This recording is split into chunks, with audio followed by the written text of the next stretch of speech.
Welcome to the Business Spotlight podcast. My name is David Beeson. I am your host for today's conversation. And my guest today is Alex Blum, CEO and founder of Applied Bioplastics. We're going to be talking about his journey to business ownership, challenges, best practices, and share a peek of what it's really like to build and operate a business. Alex, welcome to the show, and thank you so much for being here today. I would love for you to give us a little bit of background of who you are and tell us a little bit about your business as well. For sure. Thank you, David, and thanks for the opportunity to be on the show. Applied Bioplastics is a multinational startup that has a number of products, but the three things we're really focused on are durable, low-carbon plastic that's cheaper than oil. We also make weatherproof and refugee shelters. And lastly, we're working on an armor that will save buildings, critical infrastructure, and civilian lives from drone attacks. Awesome. If you don't mind me asking, how did you get into this type of business? Like have you always had like a passion for this kind of stuff, or were you more No, not at like, all. did you go? Not Yeah. at all, man. So I grew up next to NASA, and what an idyllic time the '90s were, right? But I was born in 1990 in Houston.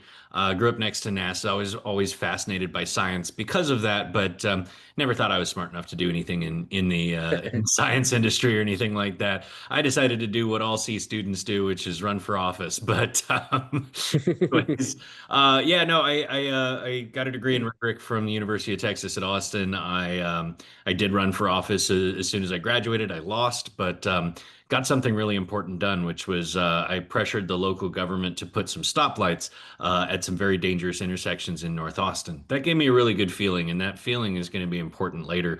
But everybody's got to make money, so I went into sales. With a degree in rhetoric, I call that a philosophy degree for people who don't want to be poor. But I went into tech sales. I worked for Oracle. I worked for Amazon. Worked for WP Engine, a startup here in Austin, as well as Thousand Eyes, which is now owned by Cisco, another startup that was based in SF but had a pretty big Austin presence. It was at Thousand Eyes as a salesman that I closed the biggest deal of my life. It was a multi-million dollar deal with Visa. I got paid $500,000. I was 27 years old. I was freshly divorced, and I was just like, man, I've got nothing. I have zero assets. I have zero debt. What to do with $500,000. And I thought about it for a while and I decided, look, it's 2 weeks into the fiscal. I've already crushed my annual quota. I'm going to be in accelerators for the rest of the year. I'm going to make so much money this year. I'm going to give away that first check to charity because I want that feeling Oh, back wow. from the stoplights, right? From helping my community. I was just like, you know what, I want to feel that feeling again. So I started looking for ways to spend $500,000 charitably. And just so happened at that time, I had heard about what was going on in Myanmar, the Rohingya genocide, which is, government murdering their own people in order to clear out space to build an oil pipeline. One of the most disgusting acts of the modern age. Decided to go do something about it with my money. The exchange rate over there is crazy good for Americans. I figured I could make a difference. Bless you. Thank you. Anyways, I went over there, ended up filming a documentary in the world's largest refugee camp. Also, ended up launching drones. What's the name of the documentary by It's chance? called Blossoms from Ash. It's available on Apple TV and Amazon Prime. I'm And a film guy, so I hear that you made a documentary and I'm gonna watch it. heck yeah, Blossoms of man. Ash Blossoms from Ash. And from Ash. yeah, it won the World Fest International's, gosh, the thing's right above me, the Political and International News, award. So, fairly large award, but very few films have gotten a Remy. Few every year. Really shocking to me, given that it was my first attempt at anything having to do with film. Never made a short film, never studied film or anything else like that, but. Just I think it was really the strength of the subject matter that spoke to people. Another thing we did, like I was mentioning, was we launched drones into Myanmar or Burmese airspace and caught their military murdering their own civilians. Caught them in 4K, and we Wow. managed to escape with that evidence. Got it to the UN Criminal Court at The Hague after some wrangling, and also the footage made its way to Senator John McCain's office, along with several other people's footage who bravely went into Myanmar and got proof of the crimes against humanity there. Anyways, McCain wrote a bill, called the Burma Human Rights and Freedom Act, put a package of aid towards the refugees. President Trump refused to sign it. President Biden signed a version of it in 2022, sending $300 million in aid to the Rohingya. But that wasn't enough for me. I had actually planned on going back to my sales job at that time, but I had met a scientist in Bangladesh who had developed a novel compatibilizing agent between cellulose and plastic.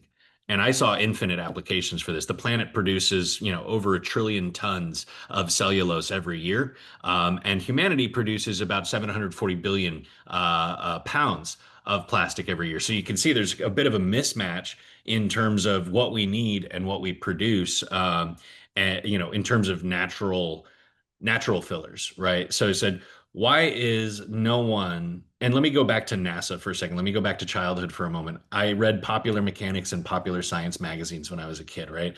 And every year they would have like a big spread saying, this new plastic is going to save the world, right?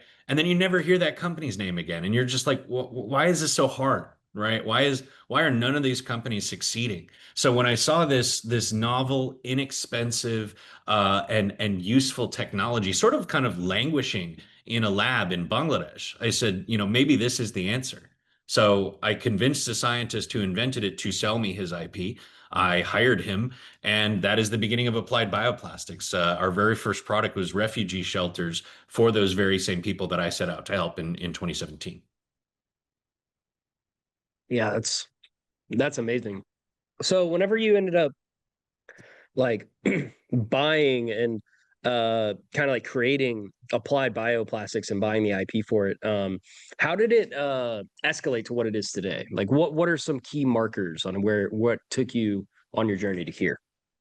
I think we realized rather quickly that refugee shelters weren't going to pay the bills, but it was something that we were really passionate about doing. So, the next thing we started doing is like, what other things can we do with this interaction between cellulose and plastic, right? And as I mentioned, I'm not a scientist, right? My job through the last 6+ years has been selling people on the vision. But you're asking about the vision. How do we create the vision, right? I think there have been tries at natural fiber composites in the past. People have, for the last 30 years have been trying to get these two materials to work well together because, like I said, there's 1 trillion pounds of ag waste around the world, right? We could make most of the stuff we use on a day-to-day basis out of it if we could just figure that out, right?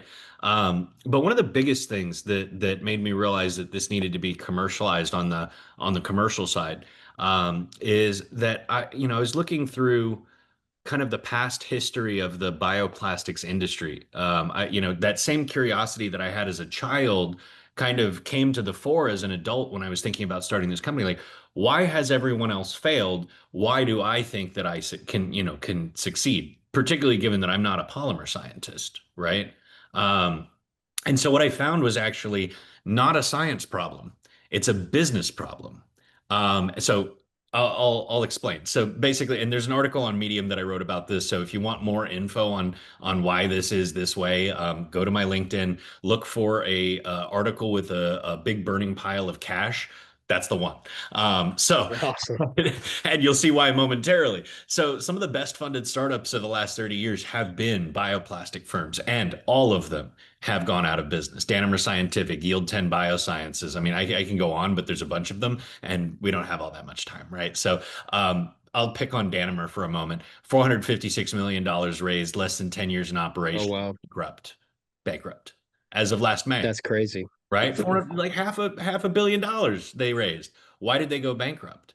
Right. So, talk to people internally, they'll tell you it's debt mismanagement. But from the outside, what it looks like to me is the exact same business model problem that every bioplastics company has had over the last 30 years since we started talking about bioplastics altogether. And that is this: every single factory that makes plastic in the world is distributed, right? Yes, they're unified for their own purposes, but if you look across the industry as a whole, there's like 1,500 factories that make plastic, right?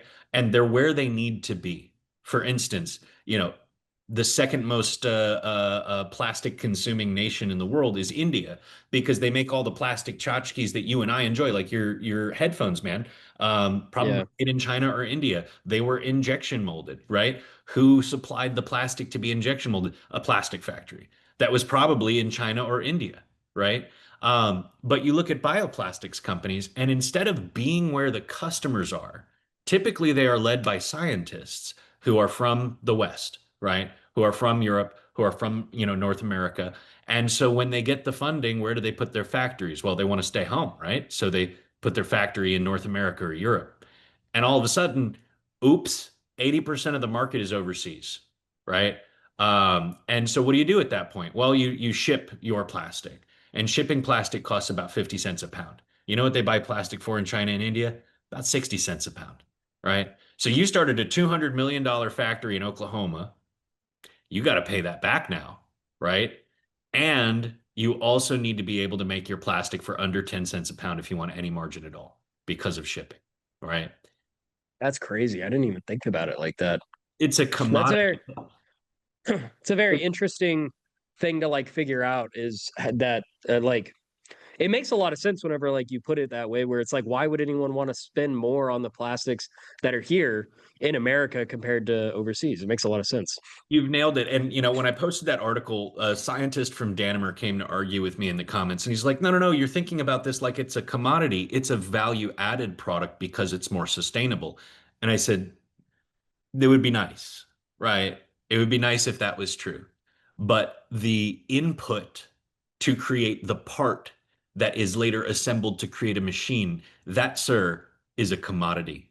And in commodities, the lowest man wins when it comes to price. And there is no other consideration whatsoever from the buyers, right? And I'm not trying to say Indian people or Chinese people don't care about the environment, but they have a very competitive environment in their industries. So you cannot win if your inputs cost more than everyone else's, right? So it's not a desire to pollute the world. It's not a uncaringness of it's literally business survival. A lot of the plastic injection molding companies make between 4 and 8% margins. If you come at them with a plastic input that costs twice as much, they're going to kick you right back out. And that's what's been happening to the plastic industry or the bioplastic industry for 30 years now. This is why nearly every venture-backed bioplastics company has gone out of business is they cannot compete on price. So what we've done differently because of the technology that I acquired, essentially we make our bioplastic in those 1,500 plastic factories that I mentioned. We will never own a Mm, factory. We will never buy a machine. We use other people's machines. How do we do that? Well, our inputs cost less than their previous inputs. So we take that 4 to 8% margin that they used to make it a 15% margin, right? So we're doubling the margins of the people who own the plastic making factories. They do not need to swap their equipment. They do not need to roughly change their processes. There's a few different ingredients that go in, but the process is the same. And then when it gets to the injection molder, the person who's making the object, right, out of the plastic, again, no changes to their machinery. They get to save about 5% on average, right? And there you go. Lowest man on the totem pole wins in commodities. So we're cheaper than everybody. We work in your existing processes, and we don't require you to change your equipment in any way, right? So it's distributed, it's lower cost, and we still take home crazy margins off of that. I can't tell you exactly what because my customers might listen to this show, but everybody is making more money in the value chain, including us. yeah, that's awesome.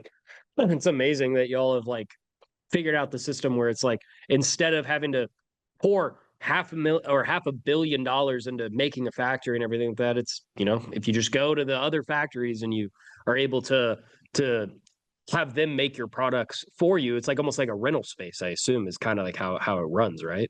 Basically, we just send them the ingredients and then they use them in their machines. They put our stuff in the exact same storage that they would put their previous ingredients in. So we don't even have to borrow their space. They literally just take it, put it in their same machines that they were making plastic with before and use our ingredients instead, right?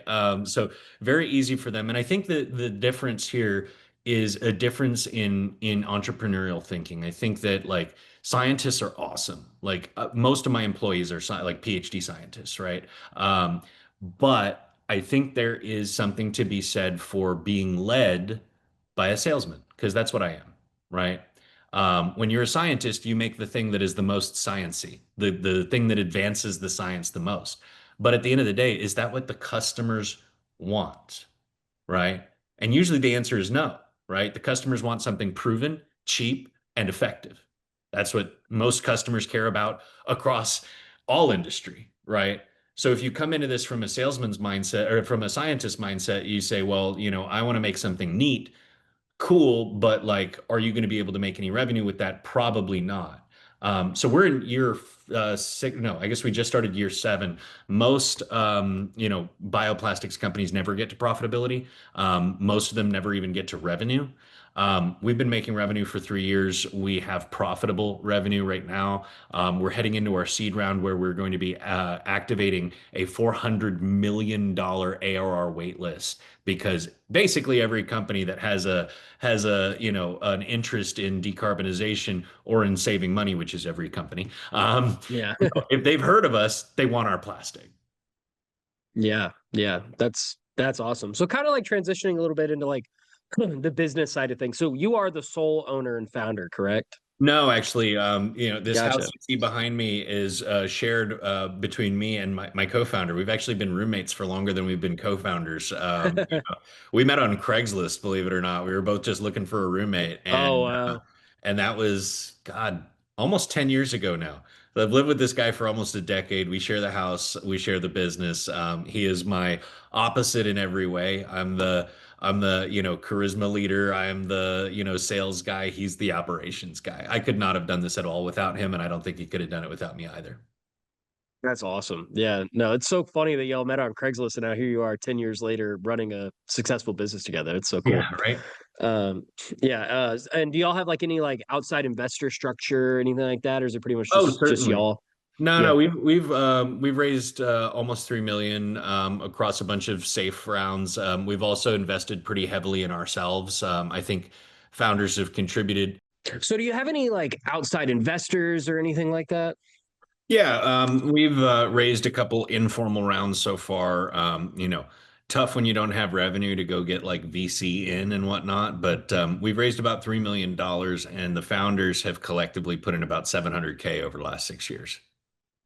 Oh, wow. Yeah, that's awesome. If you don't mind me asking, just for young business owners who are looking to start a business or looking for that type of funding, can you kind of take me through what you're allowed to tell me about how you were able to maybe find some of these investors? Sure. I mean, I think it's really important to have, a degree in rhetoric. No, I'm kidding. But no, seriously, like I think one of the things that founders miss most of the time when I'm coaching others is that, you are the expert in what you do. Other people are not expert in what you do. You need to be able to clearly articulate the problem in a way that your grandma or a 5-year-old could understand. And I'm not saying that investors or grandmas or 5-year-olds, but what they do have very frequently is the same level of knowledge about what it is that you're doing, right? So what they're investing in really isn't what you're doing because they don't understand it. They're investing in you, the person, right? Your knowledge of the thing that you are trying to solve, right? So that's tip one is like really screw down your messaging and get it into a sentence or two that people can understand without having to consult a dictionary, right? Or Google, right? They should be able to understand what it is, even if it's highly technical. The second thing that I would say is really important is finding these people. Now, it's tempting to automate, right? But everybody can tell. Just think about when you get automated reach outs on LinkedIn, right? You can see what it is. Like, hi, potential customer. I figure you might have a problem that I can solve, right? Like people can read that, right? So at first, what I did was I searched on LinkedIn, searched on Twitter for investors who were, talking about the topics that my business is related to. And that worked pretty well. Most recently, I wrote a chat GPT script to go and essentially find the right investors on the basis of their thesis, previous investments, other things like that. And then I had it take each person's individual thesis and convert it into a one-liner that speaks to my business and to their priorities. And literally one sentence is like, really challenging Chat GPT here to push the envelope, but essentially, fit their thesis and what I do into one sentence, right? And then I went in and sent an invite to each one of those investors and pasted their personalized message into it. So personalization is the new everything, right? Like, people expect it. And at this point, if you are sending reach outs in an automated fashion, like people can tell not only that, but like people will be even less likely to talk to you. So, you've got to make it personal. Another big thing is, because they're investing in you, the person, and because you have to make it personal, you need to be personable, right? You need to have emotional intelligence. You need to know that when you ask people for money, they're not going to want to give it to you. Most people are contrarians at heart, right? Mhm. What you need to do is make them feel valuable, right? Let me ask you for some advice. Based on you investing in X company that's similar to mine, I was wondering if you could tell me about some of their challenges. And then when you're talking, kind of sneak in, what you're doing, right? But don't make it a pitch. People don't like being pitched. People don't like salesmen, right? And having been a salesman my entire life, hiding that fact and forming a genuine connection outside of my goals. Like I'll give you an example. One of my closest business partners had some, family trouble at home. I'm not going to go into it, but like, you know, when we were first talking, I asked him about it. And then I listened for an hour while he talked about this, right? Now, does that affect my business? No. Does that affect me personally? No. But am I interested in him as a human being? Absolutely. Right. And now he's one of my biggest customers. Right. Because I didn't try to sell him. I didn't try to pitch him. I listened. Right. And I check in on him. Right. When we talk, when we have a scheduled conversation about business, I lead off by asking how things are going at home. Right. And he may talk about that for 20 minutes, and it may feel like a waste of time to you if you're a baby founder and you're brand new. But I gotta tell you, this is the most important thing: is that relationship building, actually, genuinely relationship building. Networking is BS, right? Networking, where you pass around your card and be like, "Oh yeah, totally remember me among the other 50 people who gave you a card today. We'll definitely talk later." No, you won't. No, you won't. Don't waste time networking. Use time wisely by connecting with others on a human level. Yeah, no, that's really good. I couldn't agree more with that sentiment. My dad's run a business for about 20 years now, and he talks about the same thing where he's like, networking sucks. He builds actual relationships with his closest clients, even Right. though a lot of times they just become They're friends. friends. Yeah, exactly. I'm friends with most of my investors, right? And when we have trouble and when we need more capital, if they don't have it personally, they pound the pavement for us to go find more dollars, right? It's not their job. They don't have that much invested in us that if we went under, it would be a life ruiner for them. Why would they put aside their own personal lives and their own personal businesses to go pound the pavement for me? Because they like me, because we're friends, because they want to see me Yeah. succeed, you know? Yeah, it's awesome. So, as a look back on your journey so far, what has been the most memorable roadblock or hurdle you were challenged with that you were forced to overcome? Man, there have been a lot, but I'm gonna go the personal route with this one. So, as I mentioned at the outset of the call to you before we started recording, I've been struggling with severe autoimmune disease that hit me really early. I didn't realize I was sick, but I was probably sick through most of my 20s. And when I was, when I hit 30, I had just started the business maybe 6 months prior, and all of a sudden I needed an emergency hip replacement. And at 30, right? And I thought, maybe it's that I overtrained, or maybe, because I've been doing martial arts since I was 6. Maybe it's that, maybe it's something else. Nope. Autoimmune disorder, genetic. There's nothing I could have done about it, other than have maybe a less stressful life, which great job being a founder. But regardless, yeah, I mean um, it took me out of things, right? Like it was like getting punched in the jaw from behind. Like don't expect it. No way to prepare for it. And you really have to like fall back and lean on your team in those cases. I don't really believe in, I mean, I believe in, I know that they exist, but like, I don't believe in putting narcotics into my body. And I don't mean like I'm a square, I mean like opioids, right? So, Yeah. I did 1 day of pain meds after the hip replacement surgery, and then I toughed it out for the rest of that because I wanted to be there for my team. In retrospect, I probably could have taken the pain meds for a few more days and they would have been fine, right? So that was a lesson in learning how to, trust the process, trust the team. But a year later after recovering from that, I had to do it again. I had to have a second emergency hip replacement. The And same hip or the other other hip? hip. Yeah, the other hip. So I have robot hips now on both sides. But either way, yeah, I mean, the second time around, I decided I was going to really, try and take care of myself. So I hired a physical therapist. He asked me like, what are your goals other than just learning how to walk again? And I was just like, I was messing with him. I was just like, I want a six pack. And he was just like, okay, super serious. Let's do that. And I'm happy to report, like at 33, I got my first six pack while being a founder, right? And I don't have any like fitness hacks for anybody other than like do something that you love doing, for exercise, and it won't feel like work, and you'll be a lot more consistent. And then the other side of things is like, you know, I have now had to live with this for 5 years. I'm on chemotherapy, biologicals, hormones, steroids. They're all terrible, terrible for my longevity, for my body. I expect to make it to maybe 60. I'm 35 right now, right? 55 or 60 is where the expiration date's going to hit.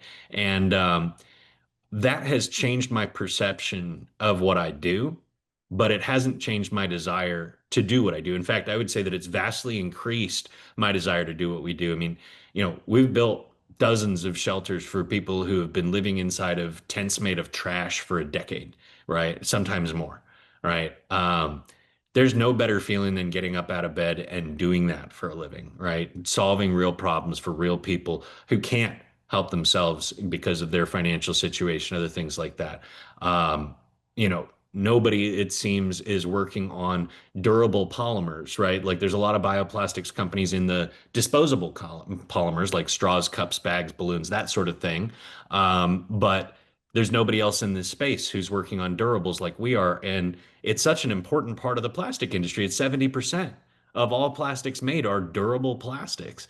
And so it's just an honor to be able to get up and do this on a daily basis, particularly given how little time I have left. I think a lot of people get to assume that they're going to make it to 80, 90, 100 and whatnot. But I would challenge your listeners to think about this. That's survivorship bias, right? The people who make it that long are not average, right? They've either had really good nutrition or they've just got really great genetics or whatever else like that. But the majority of us aren't going to make it there, right? And so living like you've got all the time in the world is a self-deception. You've got to realize that you are mortal. We are all mortal. You or I, David, could walk out of this conversation and get smacked by a bus, and that would be that. And the question that I'd have for you and all of your listeners is, are you proud of what you're working on? And if not, go found something where you are, right? Because you never know how much time you have left, and you should do something that makes you excited to get out of bed in the morning. Yeah, yeah. I couldn't agree more. That's an amazing story. It really is. Um, how did this, I guess, impact your business as a whole? Like whenever you first found out everything that was going on. I think to be a founder, you need a gigantic and extremely fuel efficient internal engine. You Mhm. need to be able to live on tiny scraps of good news. You need to not get negged out when something bad happens. You need to be persistent. I mean, this business has run out of money a dozen times in the last 6 years.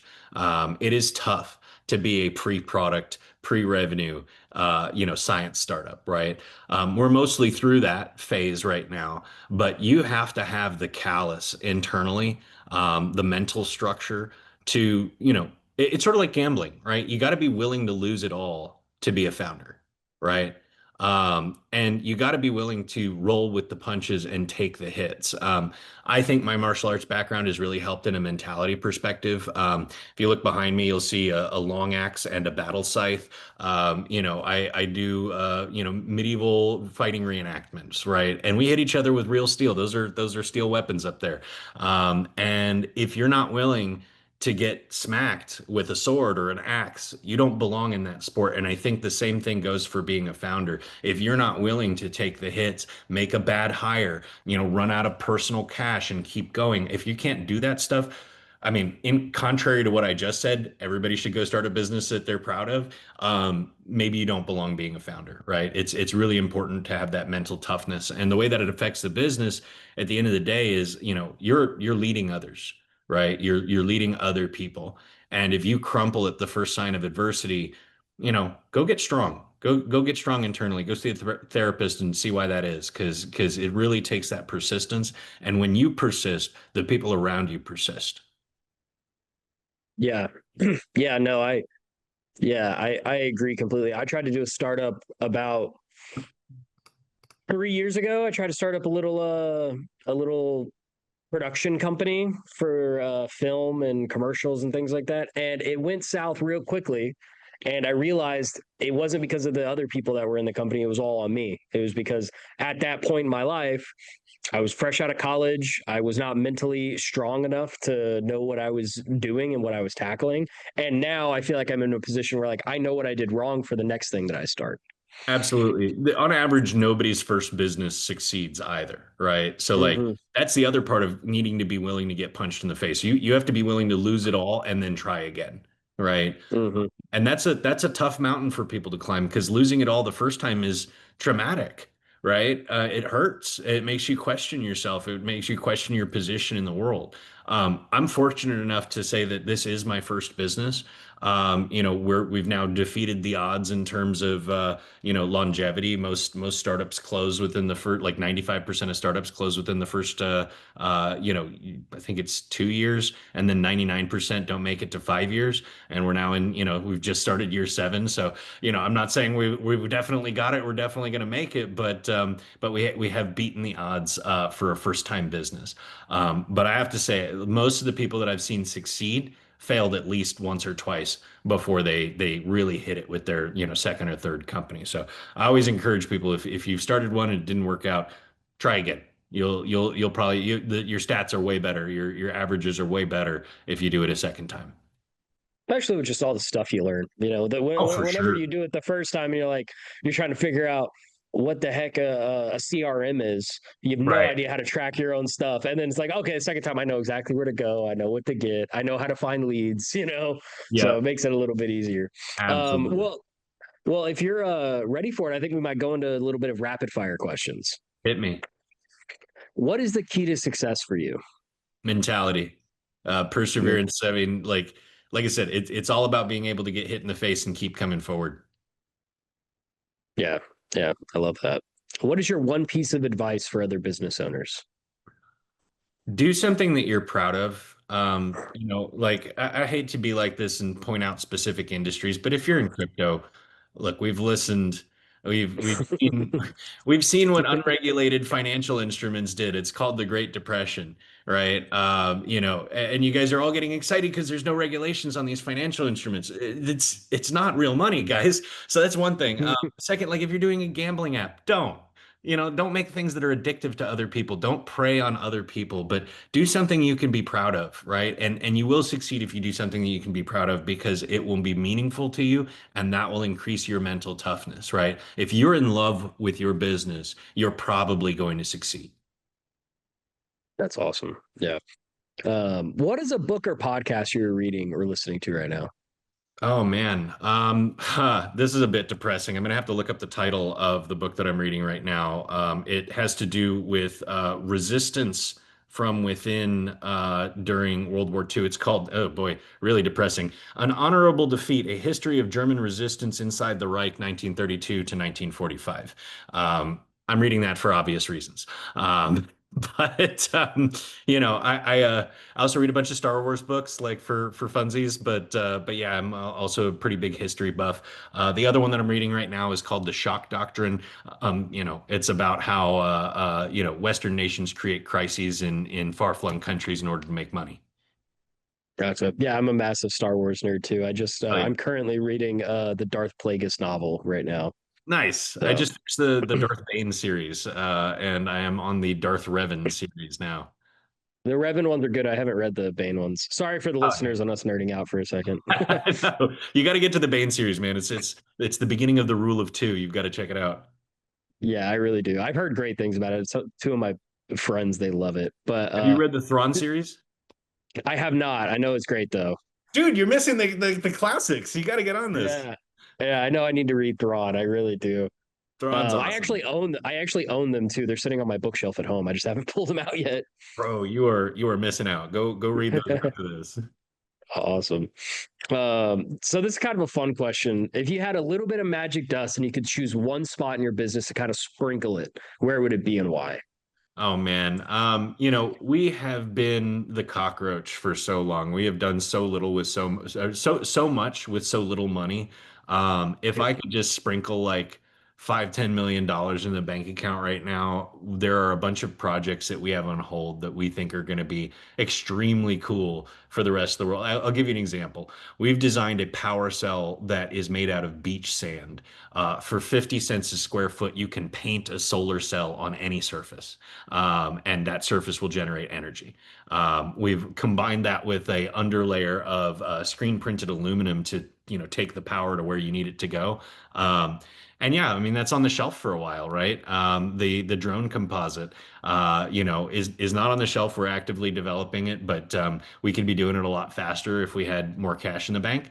Rapid prototyping facility that will help us move through that $400 million wait list we have, by formulating specific plastics for each of our customers. So, yeah, I mean, look, capital's been light. Over the last few years, Silicon Valley Bank's failure kind of kicked everything off, as far as investors being scared. And then, Trump got in office or got reelected, and investors were scared last year because of that. And then the tariffs hit, and then investors are scared by that. So it's just kind of like, people are putting their money under the mattress right now, and it makes it harder to do our job when we can't raise money. But at the same time, we've made so much progress. I think by next year we're going to be overall profitable and no longer need investment. So just things to look forward to.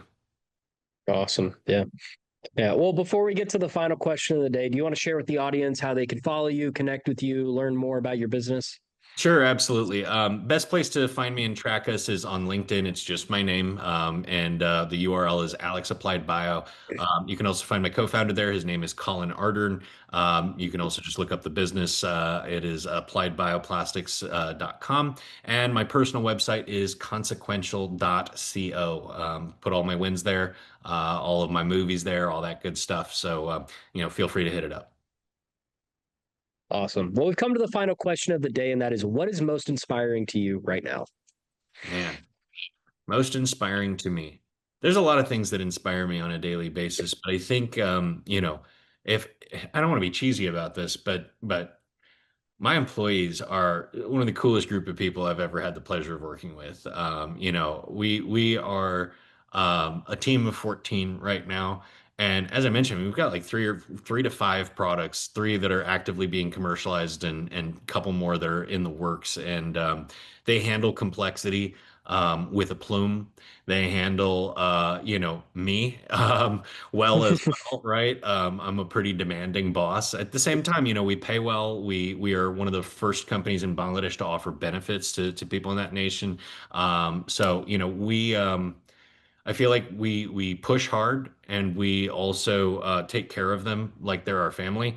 Um, and when I say family, I don't mean like in the, give me extra work. Like, forget about your real family. Work is your family. I think that's like capitalist BS. But what I do Yeah. think though is that they understand the importance of our mission. They receive what we give with good grace, and they they keep pushing, and I'm inspired by them every single day, seeing what they're able to accomplish with extraordinarily limited resources. Awesome, man. That's so cool. Well, this was a great conversation. I really enjoyed getting to hear everything that you said today. It was amazing. So thank you so much for sharing. Also, I just encourage all of you watching to save this show and come back and watch it again because Alex really did have some great insight for business. Also, don't forget to like and subscribe to our channel so that you get notifications every time a new conversation drops, just like this one. Thanks to everyone who joined us today, and a special thanks to you, Alex, for being with us today. We really appreciate it. Thanks, David.